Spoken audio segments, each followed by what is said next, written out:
लोकसभा में नेता प्रतिपक्ष और कांग्रेस सांसद राहुल गांधी ने आरएसएस प्रमुख मोहन भागवत के कथित बयान को लेकर तीखी प्रतिक्रिया दी। राहुल गांधी ने कहा कि गांधी जी और दुनिया के हर धर्म में सत्य को सर्वोपरि माना गया है, लेकिन मोहन भागवत का बयान विश्व सत्य को नहीं शक्ति को देखता है, आरएसएस की विचारधारा को दर्शाता है। उन्होंने आरोप लगाया कि आरएसएस की सोच में सत्य नहीं सत्ता सबसे महत्वपूर्ण है। राहुल गांधी ने कहा, हम सत्य के साथ खड़े होकर नरेंद्र मोदी, अमित शाह और आरएसएस की सरकार को सत्ता से हटाएंगे। उन्होंने दावा किया कि सत्य के बल पर ही राजनीतिक लड़ाई लड़ी जाएगी और अंततः जीत भी सत्य की होगी। कांग्रेस अध्यक्ष मल्लिकार्जुन खड़गे ने वोट चोरी रैली में भावुक भाषण दिया। उन्होंने बताया कि उनके बेटे का 8 घंटे का बड़ा ऑपरेशन हुआ था और परिवार ने उनसे आने को कहा था, लेकिन उन्होंने देश और लोकतंत्र की लड़ाई को प्राथमिकता दी। खड़गे ने कहा, जब संसद चल रही है और वोट चोरी के खिलाफ इतनी बड़ी लड़ाई चल रही है तो मैं पीछे कैसे हट सकता हूं। उन्होंने इंदिरा गांधी, राजीव गांधी के बलिदान और सोनिया गांधी के त्याग का उल्लेख करते हुए राहुल गांधी की भारत जोड़ो यात्रा का भी जिक्र किया। खड़गे ने कहा, एक बेटे के लिए 140 करोड़ लोगों को नहीं छोड़ सकता और अन्याय के खिलाफ संघर्ष जारी रखने का आह्वान किया। रामलीला मैदान में आयोजित वोट चोरी रैली को संबोधित करते हुए कांग्रेस सांसद गौरव गोगोई ने भाजपा पर गंभीर आरोप लगाए। उन्होंने कहा कि लोकसभा चुनाव के बाद भाजपा को ये एहसास हो गया था कि अगर वे वोट चोरी नहीं करेंगे तो हरियाणा, महाराष्ट्र और बिहार के चुनाव हार जाएंगे। गोगोई ने चुनावी प्रक्रिया पर सवाल उठाते हुए भाजपा पर चुनावों में धांधली का आरोप लगाया और इसे लोकतंत्र के लिए खतरा बताया। एम्स दिल्ली के प्रोफेसर डॉक्टर सुधीर अरोड़ा ने युवाओं में अचानक हो रही मौतों को लेकर एम्स आईसीएमआर रिसर्च स्टडी की जानकारी दी। उन्होंने स्पष्ट किया कि शुरुआती अध्ययन में कोविड वैक्सीन का युवाओं की अचानक मौतों से कोई संबंध नहीं पाया गया है। डॉक्टर अरोड़ा के अनुसार ये मौतें कोविड संक्रमण से भी सीधे तौर पर जुड़ी नहीं हैं।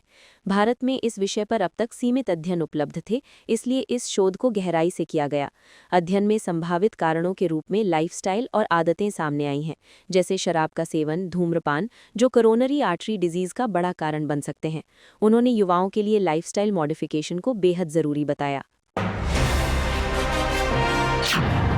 भाजपा सांसद और प्रवक्ता संबित पात्रा ने रामलीला मैदान में हुई कांग्रेस की रैली को लेकर कड़ा बयान दिया।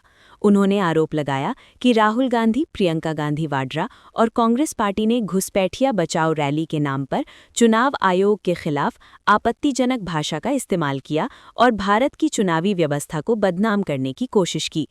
पात्रा के अनुसार संसद में इस मुद्दे पर बहस के दौरान केंद्रीय गृह मंत्री ने तथ्य रखे, लेकिन जैसे ही घुसपैठियों का मुद्दा उठा, कांग्रेस ने वॉकआउट कर दिया। उन्होंने रैली में लगे कुछ नारों को भी आपत्तिजनक और लोकतांत्रिक संस्थाओं के लिए नुकसानदायक बताया।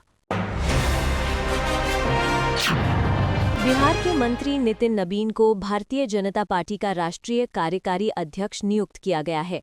इस अवसर पर उन्होंने केंद्रीय नेतृत्व के प्रति आभार जताते हुए कहा कि वे प्रधानमंत्री, गृह मंत्री, रक्षा मंत्री और पार्टी के शीर्ष नेतृत्व के विश्वास के लिए धन्यवाद देते हैं। नितिन नबीन ने कहा कि उन्हें प्रधानमंत्री नरेंद्र मोदी का आशीर्वाद प्राप्त है और वे उनके द्वारा दिए गए मार्गदर्शन व नेतृत्व को आगे बढ़ाने का प्रयास करेंगे। इस नियुक्ति पर प्रधानमंत्री नरेंद्र मोदी, गृह मंत्री अमित शाह, रक्षा मंत्री राजनाथ सिंह और पार्टी अध्यक्ष जेपी नड्डा समेत कई वरिष्ठ नेताओं ने उन्हें बधाई दी। पार्टी के भीतर इसे संगठनात्मक मजबूती की दिशा में एक अहम कदम माना जा रहा है।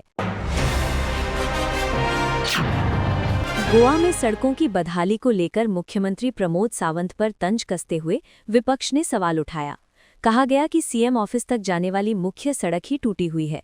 अगर प्रमोद सावंत मुख्यमंत्री कार्यालय के बाहर की सड़कें भी ठीक नहीं करा पा रहे हैं तो आम गोवा वासियों के लिए सड़कें कैसे सुधारेंगे? ये बयान राज्य में इंफ्रास्ट्रक्चर और प्रशासनिक जवाबदेही पर नई बहस को हवा दे रहा है। जेडीयू नेता संजय झा ने भाजपा के राष्ट्रीय कार्यकारी अध्यक्ष बनाए गए नितिन नबीन को बधाई दी।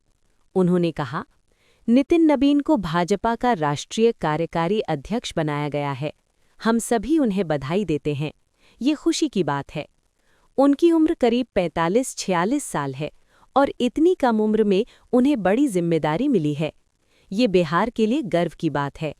उनके पिता भी विधायक रह चुके हैं और नितिन नबीन चुनावों के दौरान काफी सक्रिय रहे हैं। संजय झा ने कहा कि नितिन नबीन की ये नियुक्ति युवा नेतृत्व और बिहार की राजनीतिक पहचान को दर्शाती है। विपक्षी नेताओं ने एसआईआर प्रक्रिया के जरिए देश भर में वोट चोरी का आरोप लगाया है। कहा गया कि दिल्ली विधानसभा चुनाव में भी वे इसका शिकार हुए। आरोप है कि चुनाव आयोग आंखें मूंदे बैठा है और देश भर में गड़बड़ियां हो रही हैं।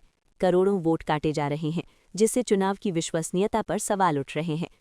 विपक्ष का दावा है कि चुनाव आयोग को प्रधानमंत्री मोदी का संरक्षण प्राप्त है, इसलिए ऐसी गड़बड़ियां हो रही हैं। इन आरोपों के बीच चुनावी प्रक्रिया और आयोग की भूमिका पर नई बहस तेज हो गई है। आपको यह वीडियो पसंद आया हो तो इसे लाइक करें, हमारे चैनल को सब्सक्राइब करें।